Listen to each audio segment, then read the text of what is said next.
Pas de garden party en 2010, avait annoncé fin juin le préfet de Côte-d'Or, Christian de Lavernay. C'était sans compter sur les confédérations syndicales qui ont organisé lundi 12 juillet leur garden party, cette fois-ci non côté jardin, mais dans la rue de la préfecture à Dijon, pour manifester contre la réforme des retraites. Ça va particulièrement toucher les jeunes, qui rentrent de plus en plus tard sur le marché du travail, et les femmes qui sont souvent victimes de carrières incomplètes, de bas salaires. Et ça ne règle rien, en fait, le problème d'emploi des seniors. On sait que les entreprises continuent à mettre hors de l'entreprise les salariés après 55 ans. C'est tout à fait inacceptable. En cette veille du dépôt du projet de loi au Conseil des ministres, les représentants syndicaux ont demandé audience au préfet pour lui faire part de leurs propositions.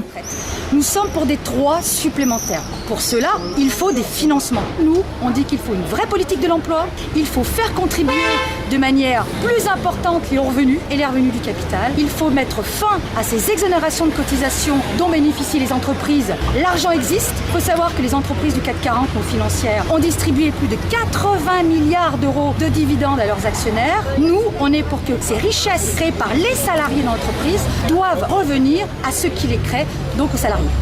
11 709 pétitions signées des Côtes-d'Oréens demandant le retrait du projet de loi ont été remises au directeur de cabinet, Alexander Grimaud. Aucune réponse du représentant du préfet, ça ne nous étonne pas. Il se contentera de remettre au ministère.